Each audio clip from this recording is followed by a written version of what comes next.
contributions to the innovations in technology and insightful debate on its utility in Northern India, and is continuing to engage with the complex issues of ICT usage. For that purpose, I extend my hearty welcome to Dr. Gurpreet Singh Ji, Chairman of the University Group of Institutions. I know how busy you are. It is your academic acumen that you encroach upon your valuable to be with us. Your presence amidst us today provides tremendous to the GERA members, in general and researchers in particular. Means your insightful opening remark which the path to be treaded upon in the venture to resolve the issues related to innovations and threats to the health and happiness of the new generation. I welcome you, sir. The presence of esteemed Professor R.P. Tiwari Ji, Vice Chancellor of the Central University of Punjab and Chief Patron of GERA, to a matter of great satisfaction for us. We value his constant support and advice. Thank you very much, sir, for being with us. Sir, I still remember the way you helped us organizing our last conference as a third conference in the Central University of Punjab, Bhatinda. Your insightful planning and deep understanding of educational issues was appreciated all over the academic world, sir.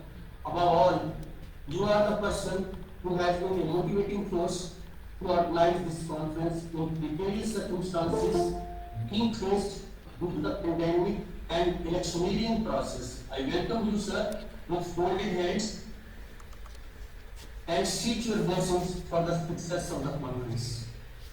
I welcome Dr. Thonburi of Bhutan, an expert in the science of happiness.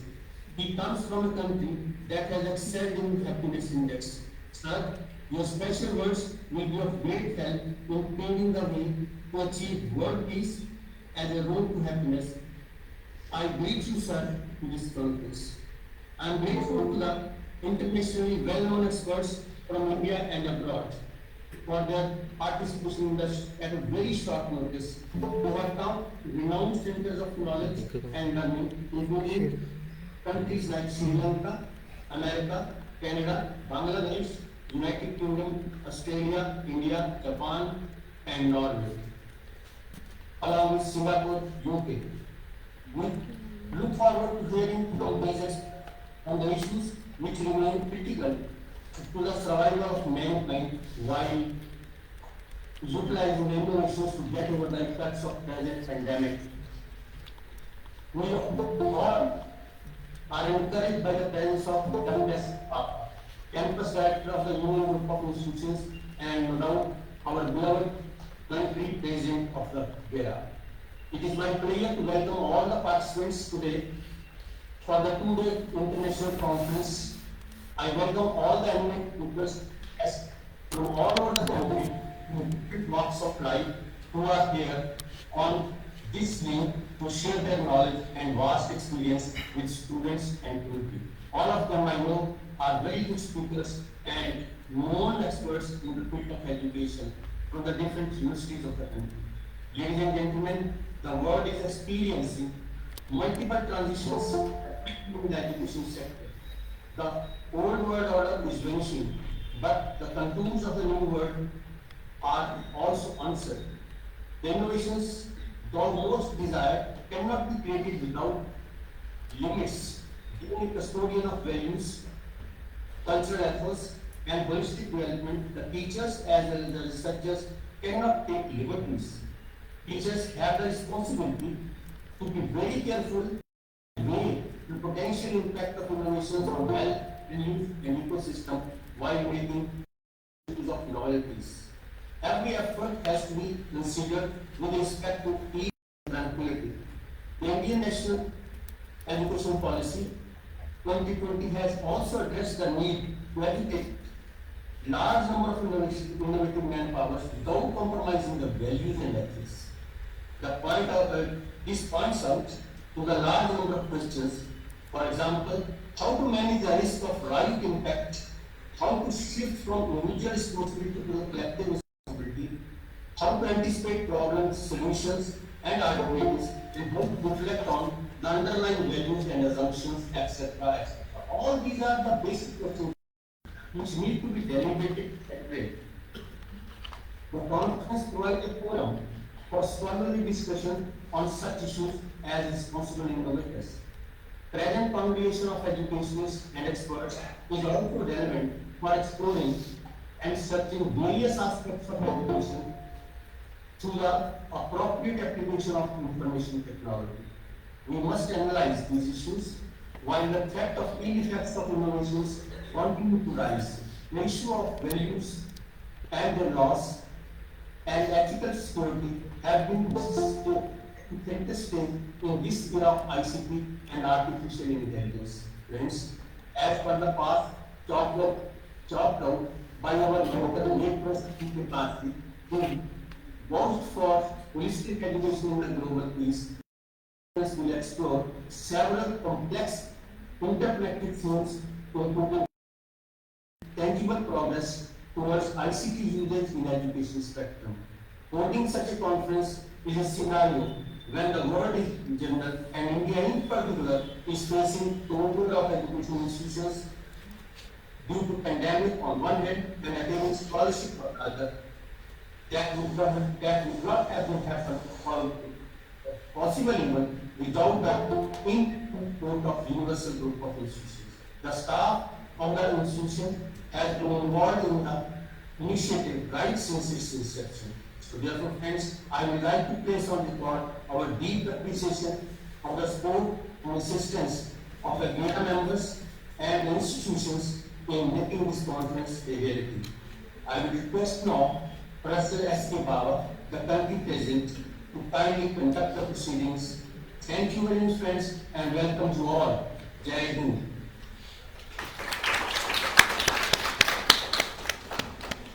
Thank you, sir, for welcoming your esteemed guests and delegates.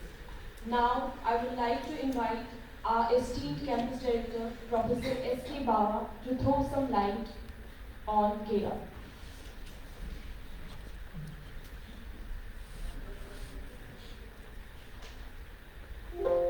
Good morning. Our Honorable Padam Shri J.S. Rajput ji,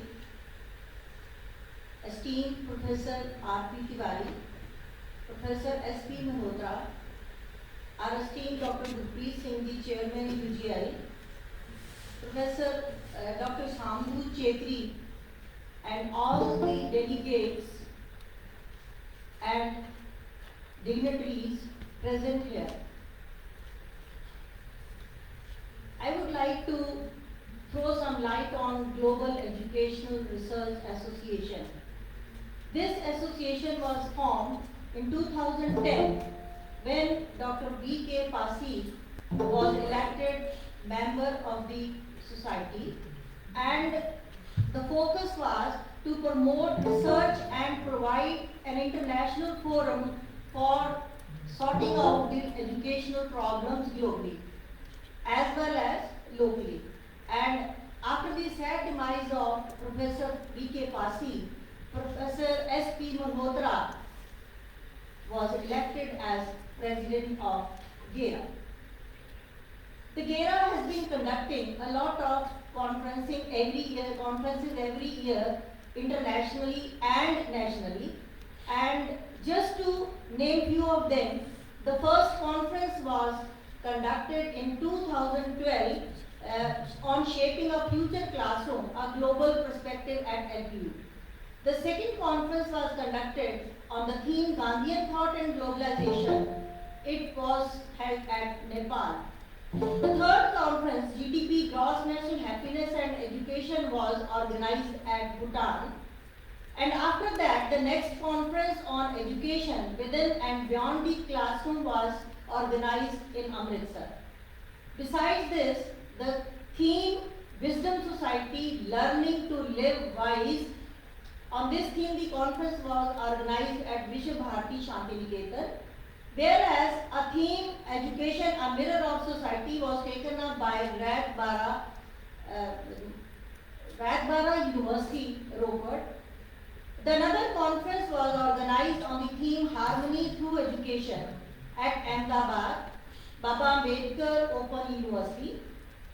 Enhancing learning with emerging technology. This theme was taken up by KMUTT University, Bangkok, and the conference was also organized on envisioning education for transforming youth to restore global peace at Central University of Punjab, Bathinda.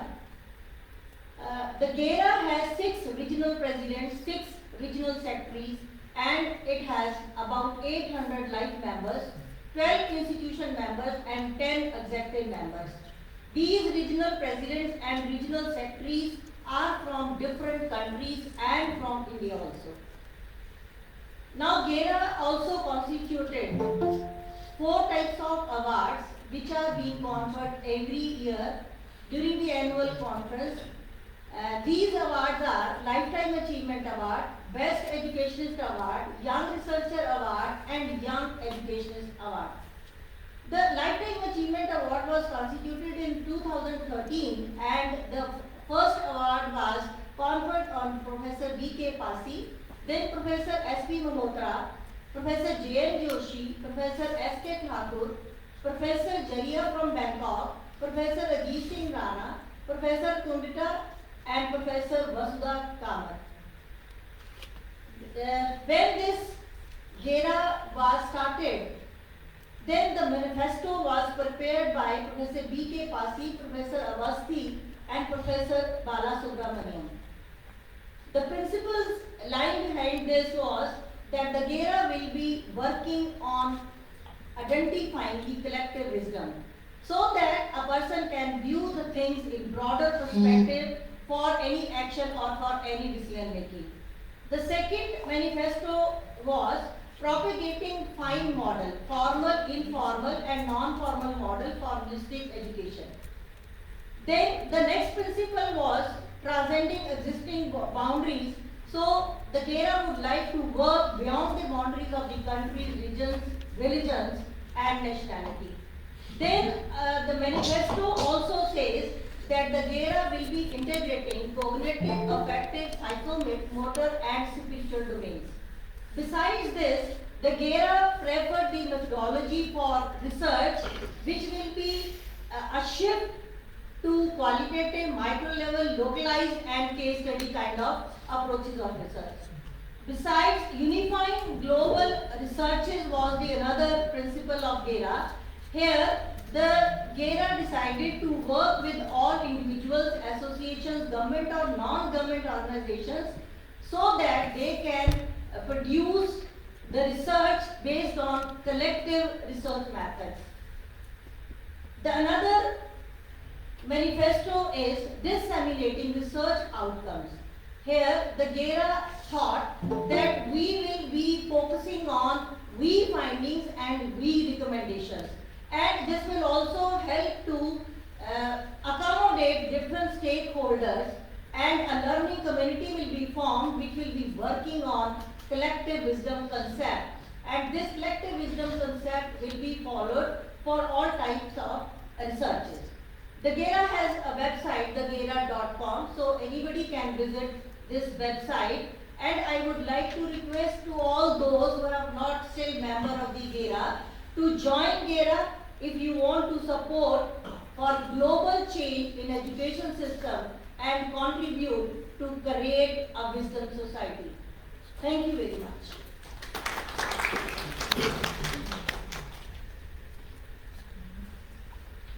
Thank you, Madam, for informing us about the achievements of GERA and its contribution to society. I feel proud and extremely overwhelmed to welcome Honorable Padma Shri for Rajput, former Director NCRT and former Chairman NCTE. Professor J.S. Rajput was nominated as India's representative to Executive Board of UNESCO by the Ministry of Human Resource Development. He was also associated with other international agencies for over 30 years. He was acknowledged by UNESCO, awarding him the prestigious Jan Amos Communist Award for Outstanding Researcher and Innovation in 2004. Honorable J.S. Rajput was also awarded Ved Vyas National Award by Madhya Pradesh government for lifelong contribution in education. Sir, it's an honorable moment for all of us to have your prestigious presence in today's event. I would like you to kindly release the e-souvenir of the conference.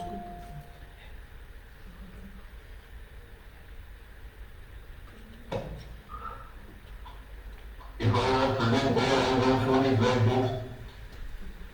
Okay, so how do I erase it? Hello, Yes. क्या करना है मुझे?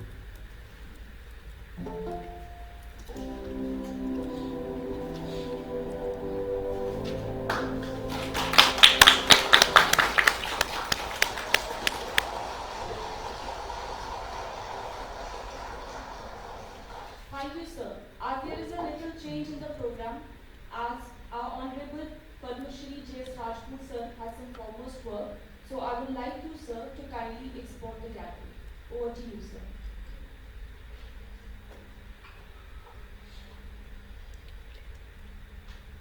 Professor Malhotra, Dr. Tiwari, the Guru Priest in me, Mr. Baba, distinguished academics, colleagues, and friends.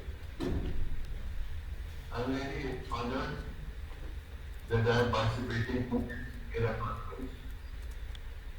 And obviously, my mind goes to Professor V.K. Pasi, his contributions, and my association with him. We two together began the establishment of NCTE. And it all began in my drawing room, went to a small 2 rooms accommodation in Lipa, and like that. So coming to quality, I really remember you to the talk of quality, standards, the levels, and that I think is the main issue. Before everyone who is engaged in research in one way or the other. I would also like to mention a couple of things. What were the positions of 5 decades ago? When I joined research, we were told your first research publication must go to the best journal, international journal in the area. And that will give you where do you stand. That's not quality. In 60s and 50s, quality was not a concept. Quality was all around it, in research areas, in university. And as slowly the expansion took place, it made its impact as quality. An association like GERA, Indian context particularly, must focus on the factors that could contribute to the quality enhancement and conditions and situations that have brought the quality to a level where we are worried about. Why should we worried about? Things are very much different today. These days, everybody is talking about the national education policy, the new education policy. And we have very high hopes that it will make a difference. But the policy document itself mentions that it is only 0.69% of the GDP that India is spending on this research.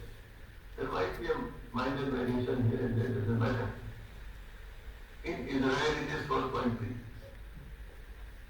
And these are the times when everyone knows that if we are very young, we know to relish this statement that future empires shall be empires of knowledge.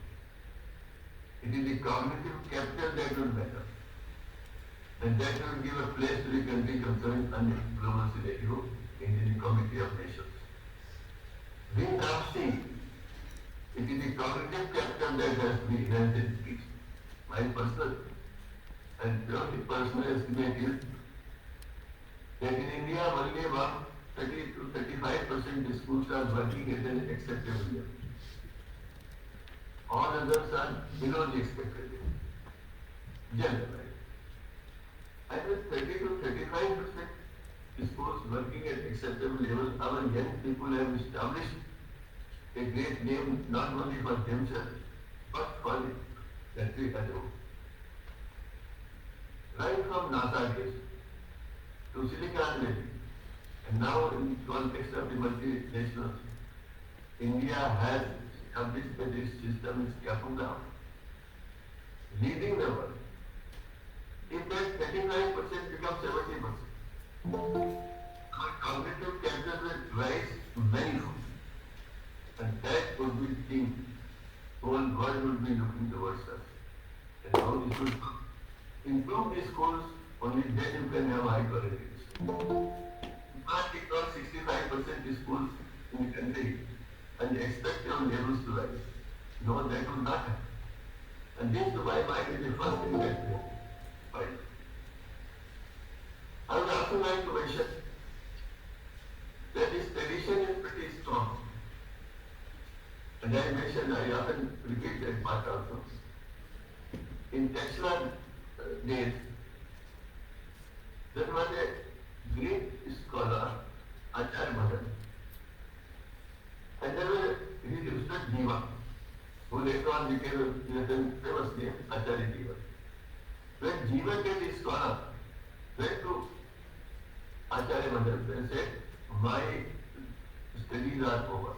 I have completed all the tasks assigned to me. Now finally permit me to go and serve with you. And also tell me on good Dakshina. So the Acharya said, yes, you go.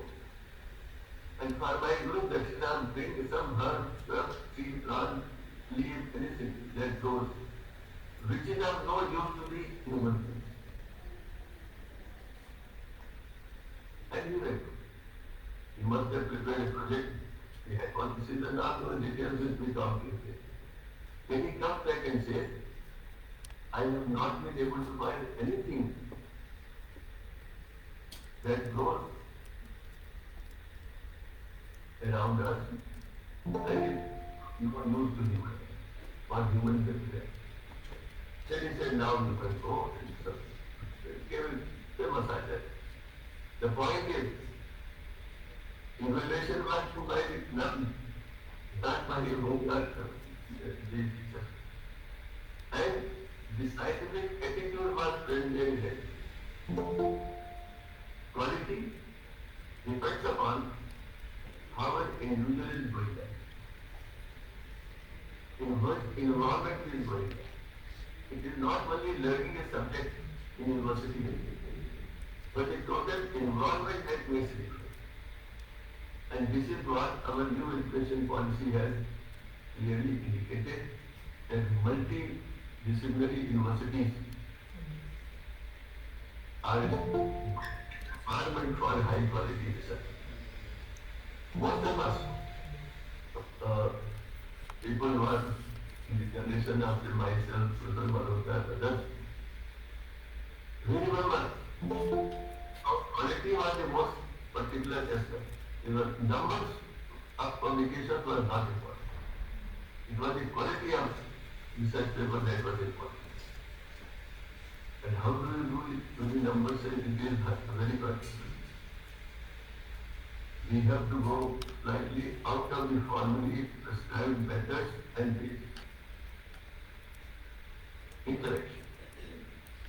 In the NCT, we had published a book by Pandit Vijayanath Mishra. And we are asked the learned scholar, how can we improve things in teacher education amongst teachers? And in this book he mentioned there are 4 steps which Indian education system has always checked. These are, again, all of us understand this. Manan, and this is very important. If a lecture by an eminent person is delivered for 40 minutes in the classroom, the learners must have at least 5 to 10 minutes to ponder over it. Think about what I have learned, what I have heard. And once this happens, many queries will arise. Many questions will arise. And for the then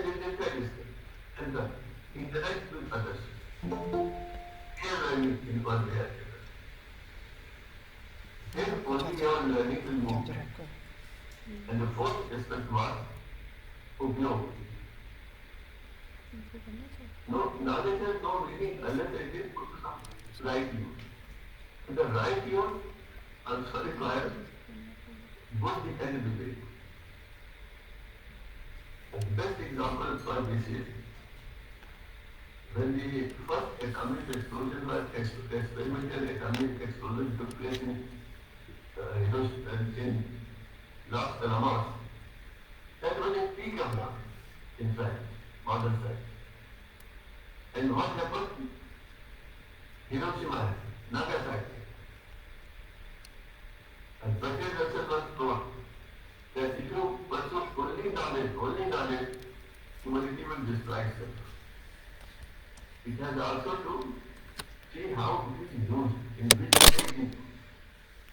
And that to my mind is very significant.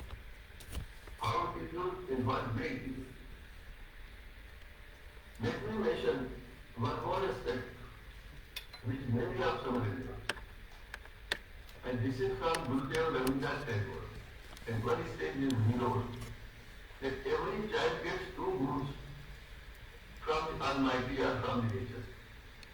जब भी किसी बच्चे का जन्म होता है ईश्वर उसे दो वरदान देता है power of ideas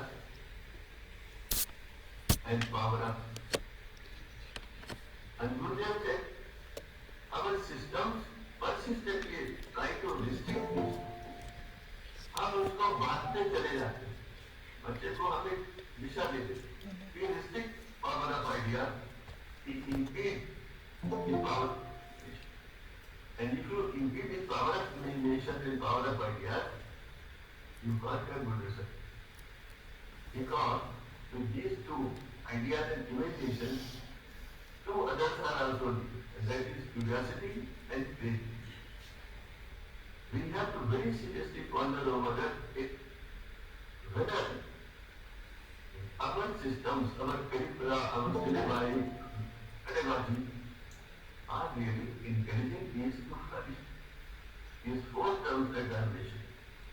This is something which we have put it for high quality research and organizations like GERA could definitely discuss this, talk about it. Another point comes from Shri Arvind. Shri Arvind, all of us know, and I have not a book prepared in the NCTE on the educational concept creation. In fact, I was finding it difficult to comprehend his writing. So I approached Shri Manoj Das and said, why don't you write a book which every person can understand?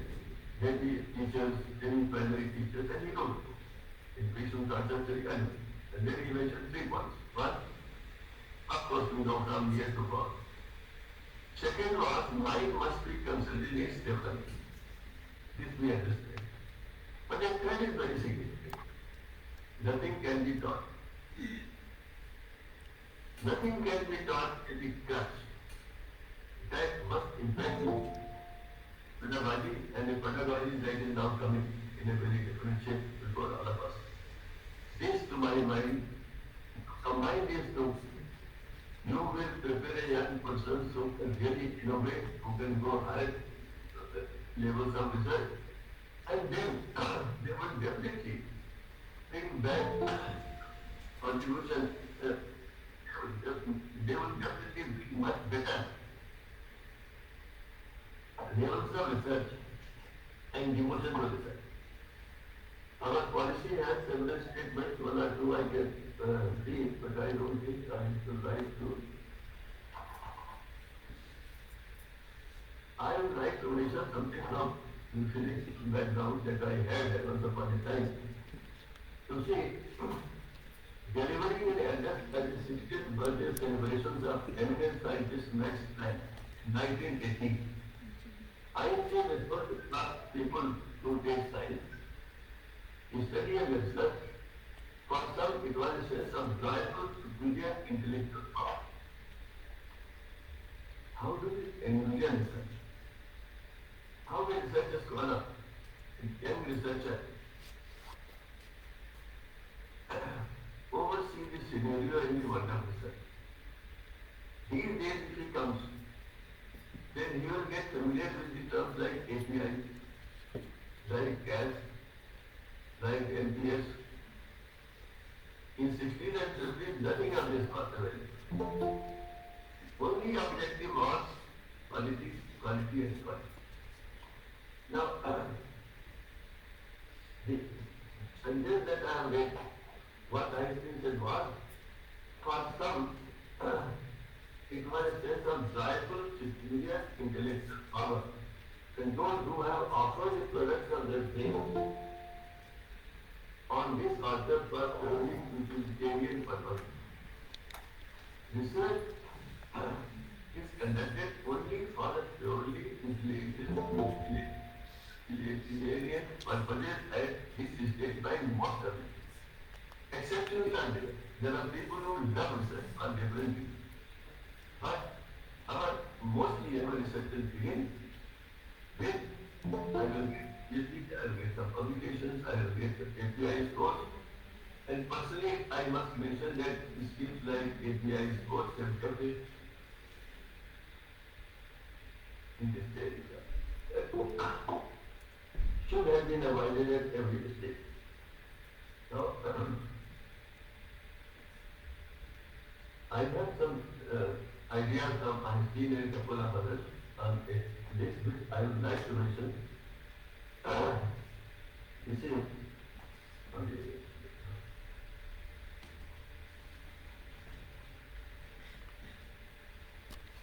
for some, it is an exercise that gives them internal satisfaction. And this is how we work. Sounds like what happens? A town man with an irresistible longing to escape from his noisy, cramped surroundings into silence of high mountains, where the eyes range freely through his pure air and calmly listen out the restful pursuits, effortlessly built what it needs. Man tries to make for himself in the fashion that suits him best to simplify the intelligible picture of the world. He then tries to some extent to substitute this cosmos for his world of experience and thus to overcome. This is what a painter, a poet, a speculative philosopher, and visual scientist do each in their own way. Research is not only being conducted in university departments, it's being conducted in every profession. And by people who may not be having a postgraduate degree or something like this. No, it is a state of mind.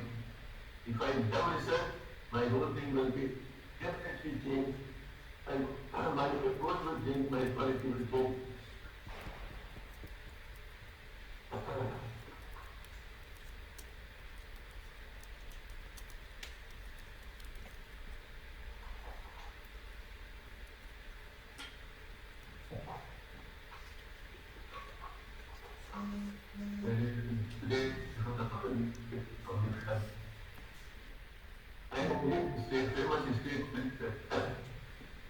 Manifestation of perfection falling in man. G.R.E. Tata, in one of his lectures, once said, always aim at perfection. Achieve excellence. This, I think, is a very critical sentence. You will achieve excellence. In research, our basic idea is to achieve excellence at a particular point as much as we can. And this is something that could guide our expectations and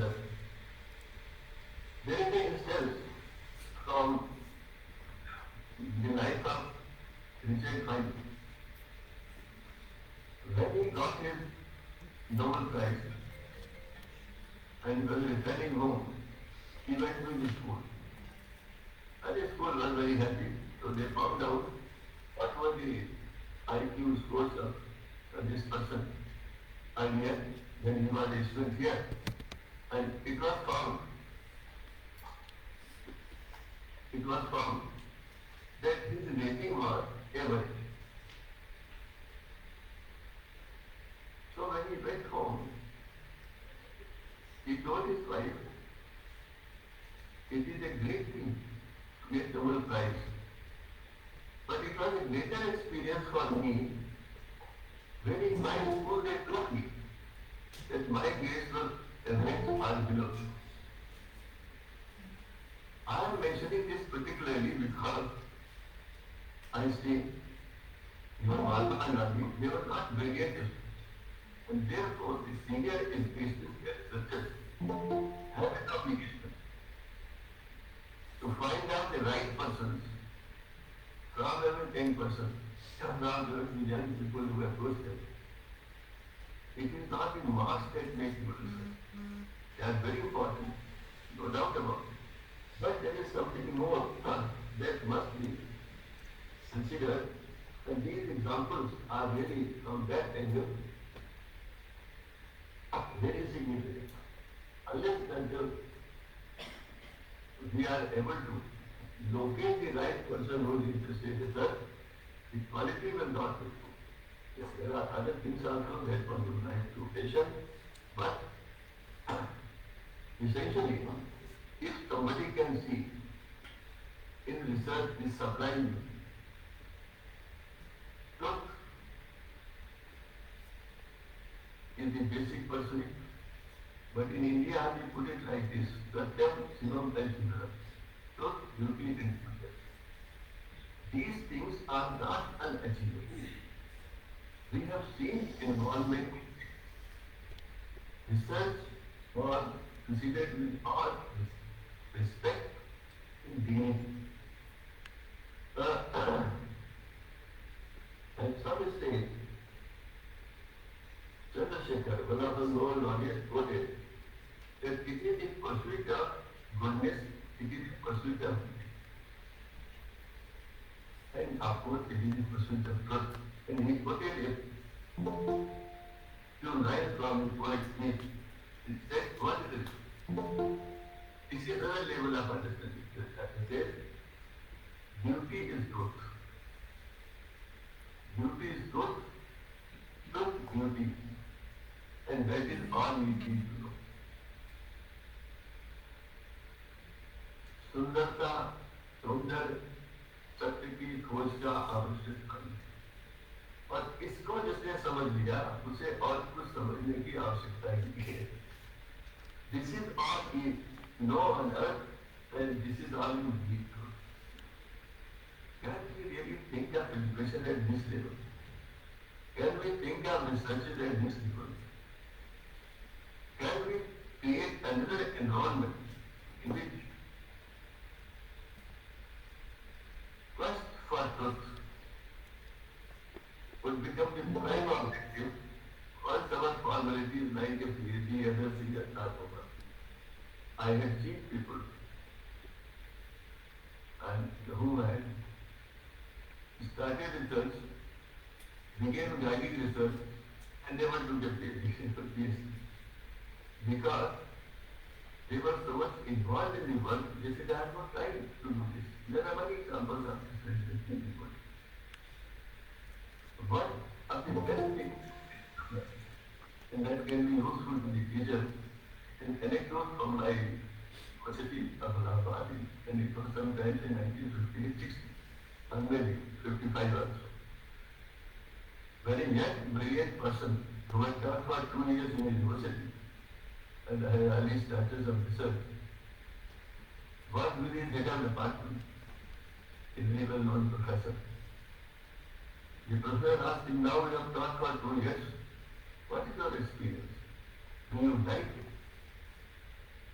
He said, I like it, but I have a concern. I am worried about it. What is that? He said, I am worried that I taught this thing last year and I taught this same year. Will I be teaching only these things for another 30, 40 years? The reply was, oh, so you are teaching only physics. I am preparing the young person for life. And he understood. I am preparing them for life. You are teaching only physics. And therefore, year 2000, the NCERT proposed a new curriculum framework for school education. And it was basically a preparation for the higher education also, because whatever happens in school certainly make an impact. We have thought of this. That it is a personality development, individual development. That will lead to higher levels of trust, search and contribution. And therefore, we have suggested that every teacher in a school should consider himself to be a teacher of physics and value, human value, a teacher of history and human value. Some such concept has to develop, because only when the personality development would be possible. And unless and until we do that, we shall not be able to get away from this increasing concern about quality and quality and communication. Numbers are increasing, but this increase will be substantial only if all of us are convinced that we are really doing something good. I would like to, we are talking about research, but I will mention something else. We all know that person is Kothari was instrumental for the 1968 policy. And one of the finest components of that policy, which I normally mention, was that science and mathematics should be compulsory for both boys and girls.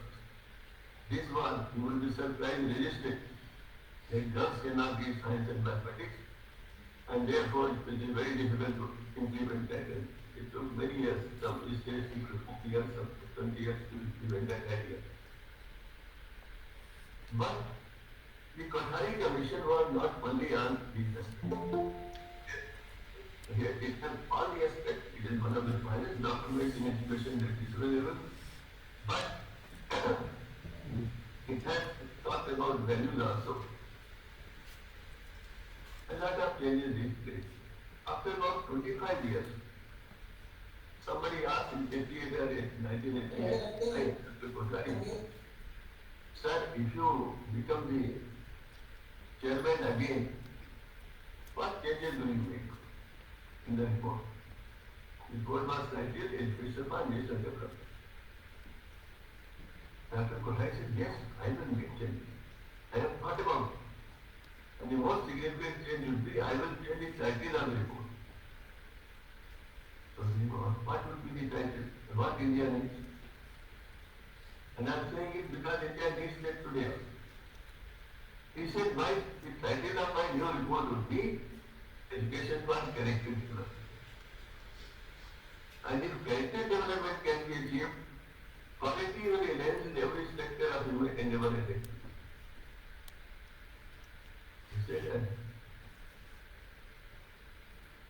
talking of progress, growth, development. And this was floated from the earlier imperialist powers in Western countries. हम भी उसी प्रवाह में बह गए इस वक्त हम भी उसी प्रवाह में बह गए.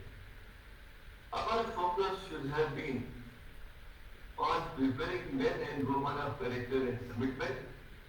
Then our whole quality, devotion, service in every sector, whether it was education, whether it was political care, whether it was parliament, quality of human beings would have increased, and we would have certainly attained the number one position in the competitive captain of the world. This is for us to ponder over.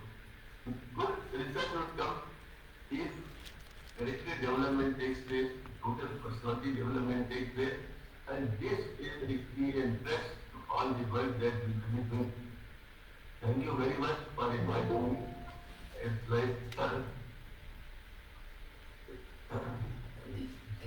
disturbances on this side, but anyway, I'm very happy. I remember Professor Pasi, he was one of the winners who created the first 5 years of the NCTE.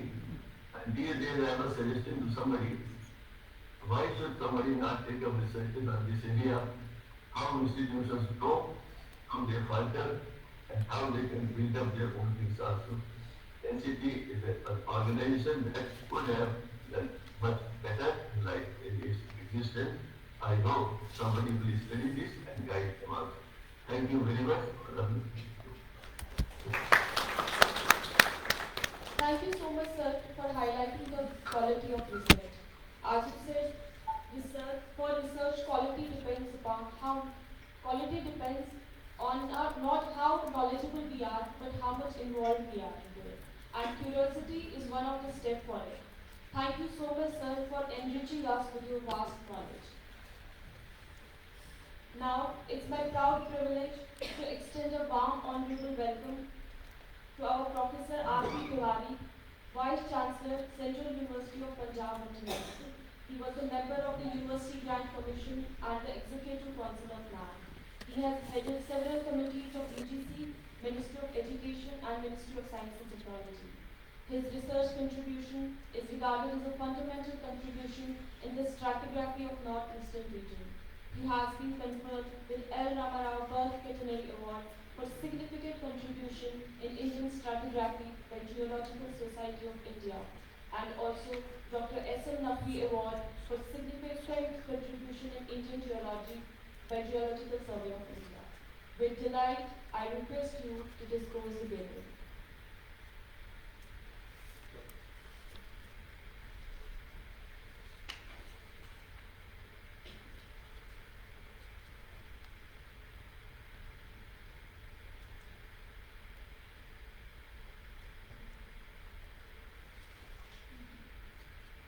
I think Professor R.P. Tiwari is busy somewhere, so we apologize for that and we will try to connect him later.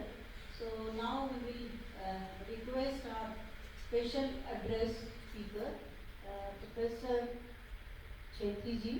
So over to please introduce him.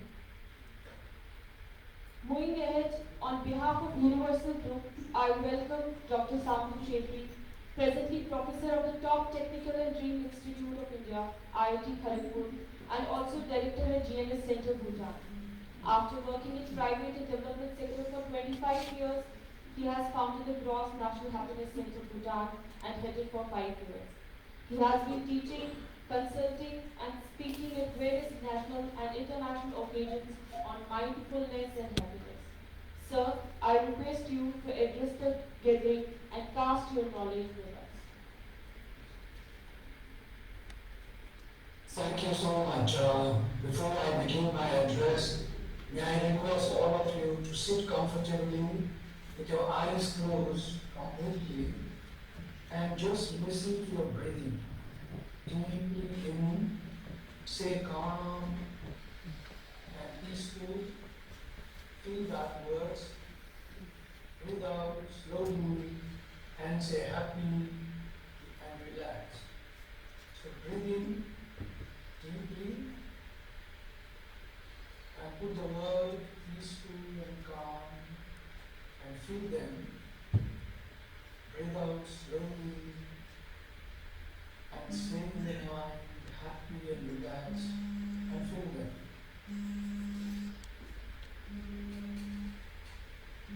Calm and peace, happy and relaxed.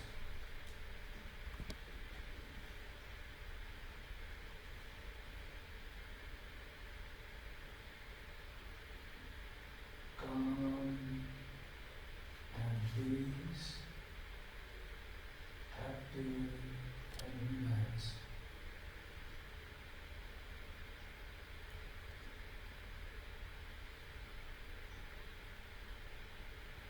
Thank you, everyone. I wish we had more time to do this mindfulness training, but I will begin now.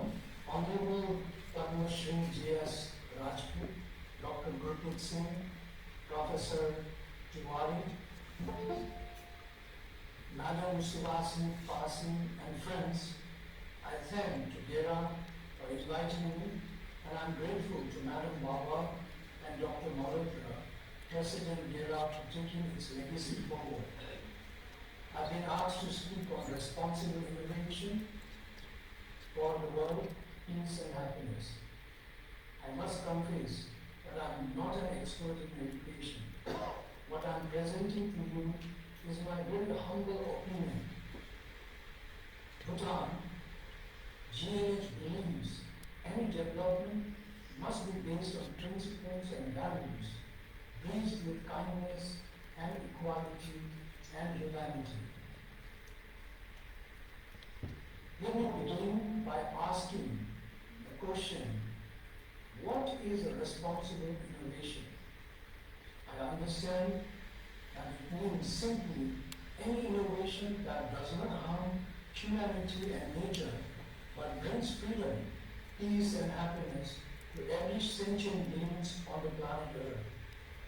Understanding peace and happiness, we realize that they are integral part of each other. When we are happy, we are in peace. Or when we are in peace, we are in happiness. We also know from the quantum physics that peace is the highest vibration of our energy, which has a hertz of 600 per second vibration, and beyond 700 hertz per second vibration is enlightenment, where we can totally free from mental or physical effect from both inner and outer environments. We all do not wish to be enlightened, but look for easier ways in life to be happy and in peace. However, there is no quick fix for achieving peace. We need to free ourselves from any kind of attachment, be it emotional or material or, and we are very much in both of them. Second question, what stops us to be vibrating at such high levels of peace and happiness? At the most, we reach to the willingness of the vibration, and those we can go up to the acceptance and reasoning. They are very close to 500 hertz vibration per second, which is unconditional love, and at 540 hertz per second is joy and could be translated into happiness. First, let us start by taking stock of a few of the innovations that have brought the world into sufferings. We all know for sure, one is the arms and ammunition, and the second is genetically modified seeds for the brain and not hunger. Both of these are discoveries for the one to rule the world. They have played havoc for the peace and happiness of all human beings, including sentient beings. They have been successful to destroy human habitats, natural environment, and minds and health of people in the world. Science and technology have advanced, but many are oriented to destruction side of humanity. A drone was simulated a few years ago with 3 grams of safe explosives loaded in with a profile of a statue. Released. It was programmed to hit the statue, and it just flew and hit the forehead of the statue, and the head exploded. The drone is in the size of a thumb, hardly visible in the air, and nothing can stop it from finding you. These are supposed to be built for eliminating the bad. Who is bad? All human beings are good. We need to cultivate it. Often the goodness of each of us is hidden in the recess of our subconscious mind, obtained from the sensitization of the environment we lived, and thus the paradigm that shifted our perceptions accordingly right from our childhood, in fact, right from our mother's womb. Further, the technological innovation that are so important have been distancing human beings from through digital divide and less of physical contact. Can technology bring love, which is 2 levels of vibration, the joy and peace? If we cannot reach the state of spreading unconditional love, we cannot imagine of being in happiness and peace.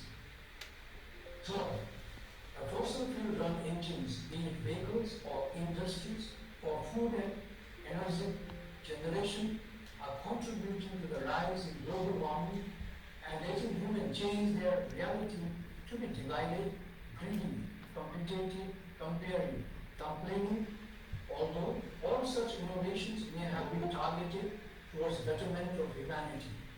A professor during a conference in South Korea in 2016 told us, if we had the technology which just by the wink of our eyes, everything is provided to you, it would bring happiness for humanity. This, I felt, was the end of humanity and beginning of robotic world. AI is advancing at a fast pace and holograms are upcoming future that is seem beneficial today. It bring more pain to humanity as we grow older in years to come. Famous people such as actors and doctors are used for advertisement of all products that are harmful, shifting the paradigm of individual to fall prey to such products and create market for economy. One sick medical world, from doctors to farmers, benefit. This is our world of technology. For fourth question is, how can we reach that level of peace and happiness in heart vibration? We as grown-ups today have more than 52 trillion volts of equivalent energy in us. So why can we not vibrate to that level of love, joy and peace? It is possible only when we eliminate the ignorance and delusion of our minds and people begin to reach to their innate human potential, to question right from wrong, good from evil. Here, ethics and morals can help us the innovative technology.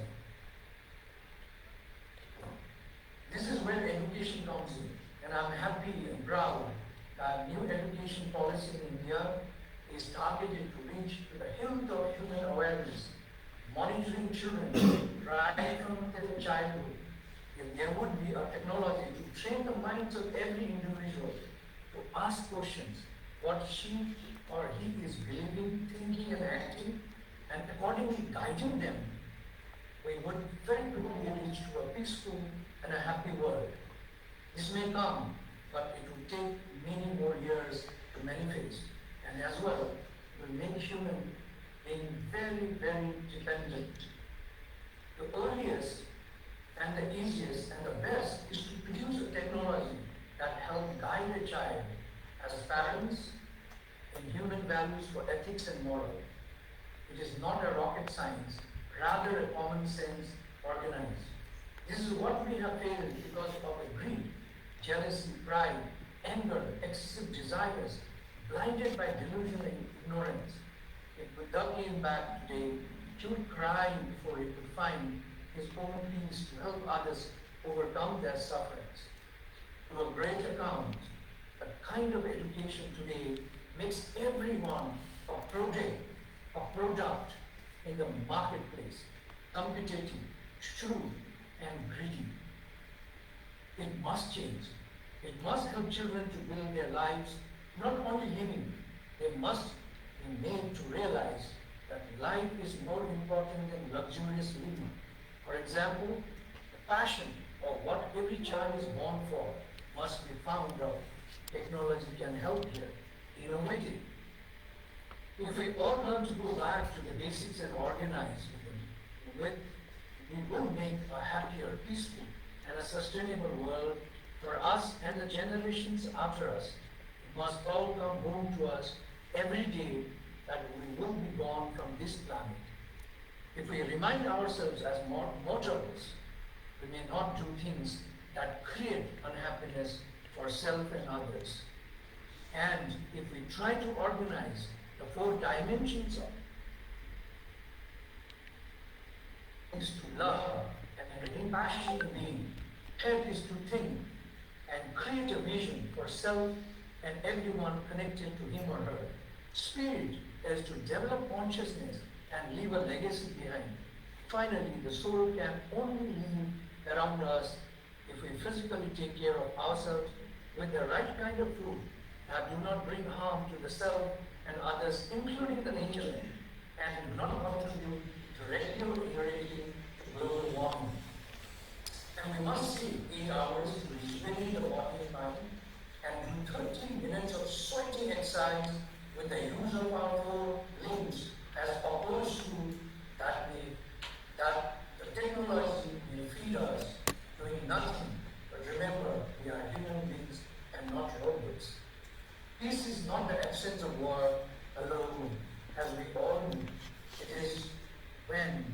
able to walk with freedom. There is respect for each other. We celebrate each other's culture, and there is tolerance for one another, or with one another, and everyone has a loving speech filled with love and gratitude. Zen Buddhist master, His Holiness Ibn Khan, said, "Peace in oneself is peace in the world, and true happiness is based on peace, and that is when you are in freedom. Not what you understand of our unethical freedom, it is beyond the speech and conduct that we often see in the journalism." His Holiness Dalai Lama said, "Peace does not fall from sky. It is our action. It is in our action." He also said, "Happiness is not ready-made. It comes from our own actions." In continuation, Mahatma Gandhi said, "Happiness is when what you think, speak and act are in harmony." On the other hand, Einstein said, "Happiness is in calmness and humility, and peace is not merely the absence of war, but presence of justice, of law, of order. In short," he said, "of good governance, self as well as of the government." Finally, all great leaders have said happiness is in the process, like peace is. Happiness is illusionary if it takes you to search outside of you. While we all say and we all know that happiness and peace are within us. Happiness can be practiced as a skill, and so can peace be. We must start developing the skills for peace and happiness right from a mother's womb and in early learning schools. It will bring a sea of change in one generation. Do we really get rid of our illusion and greed? This is the inner technology that we must build with our children and ourselves. Final question, how to practice both peace and happiness? A big question, but with a very simple answer. Do question every thought that passes you, leading to words or action. No technology can help us change our processes. It arises from within. And if we change that through innovative education systems, we will be able to journey with happiness and peace, and the world will become a better stage for every sentient being to play on. Please allow me to conclude my talk with a song on happiness. Happiness is here and now. I have dropped my worries, nowhere to go, nothing to do, and I'm not in a hurry. Happiness is here and now. I have dropped my worries, somewhere to go, something to do, but I'm not in a hurry. Thank you so much, Tashidele, for your time. Thank you.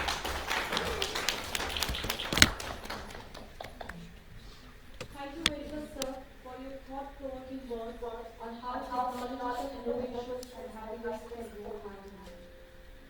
Now, I would like to welcome again our Honorable Professor R.P. Tiwari, Vice Chancellor of Central University of Punjab, India.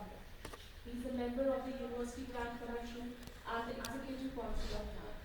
He has held several committees of UGC, Ministry of Education, and Ministry of Science and Technology. His contribution is regarded as a fundamental contribution in the stratigraphy of Northeastern region. He has been conferred with L. Ramarao World Veterinary Award for significant contribution in Indian stratigraphy by Geological Society of India, and also Dr. S. M. Naqvi Gold Medal Award for significant contribution in Indian geology by Geological Survey of India. With delight, I request you, sir, to kindly dispose the book.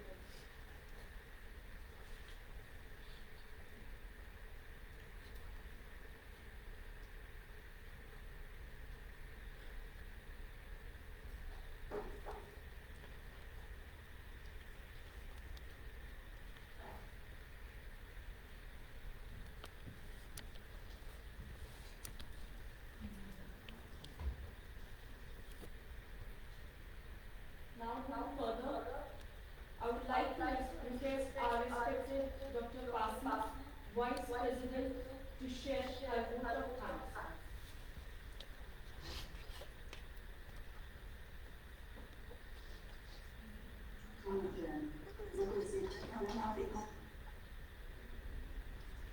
Over to you. Namaskar. Namaskar. Am I audible? Yes. The gems of wisdom shared by each one of you will go a long way to help us individually and GERA as an association. The chosen theme of the conference, Re-Engineering Responsible Innovation across education spectrum, comes handy to find your voice and inspire others to find theirs. To thank Dr. Pasi's colleagues and friends is nostalgic. I, on my own behalf, and on behalf of GERA fraternity, take this opportunity to thank the Chief Guest, Padma Shri J.S. Rajput, former Director NCRT and former Chairman NCTE. Special Address Speaker Sandhu Chetri from Bhutan. Dr. S.P. Malhotra, President GERA for Welcome Address.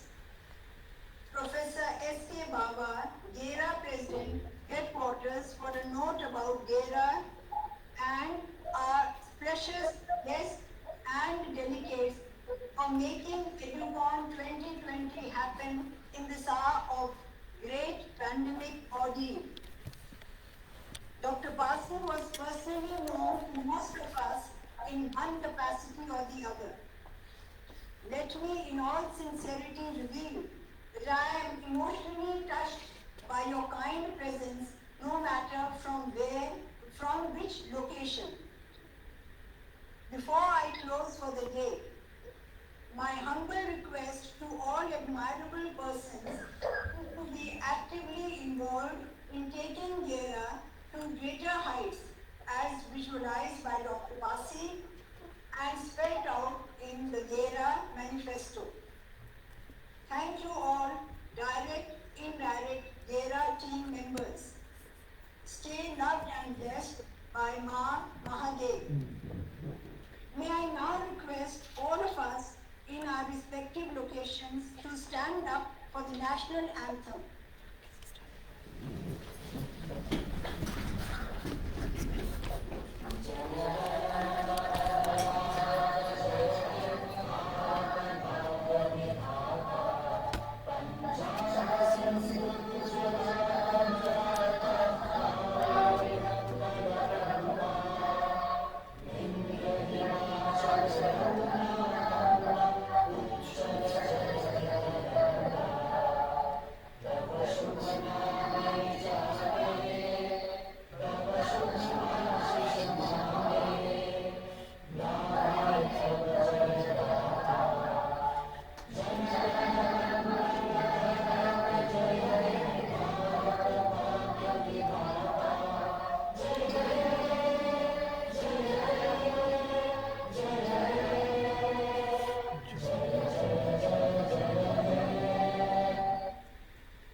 चलती रहने दें, ये चल तो रहा है वैसे तो, ये तो वही दिखा रहे हैं।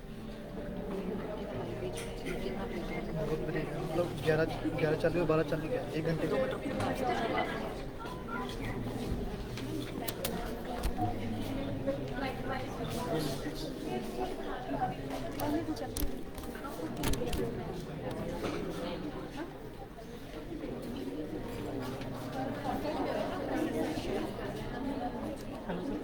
ये सेकंड बंदे के बाद दोबारा सेकंड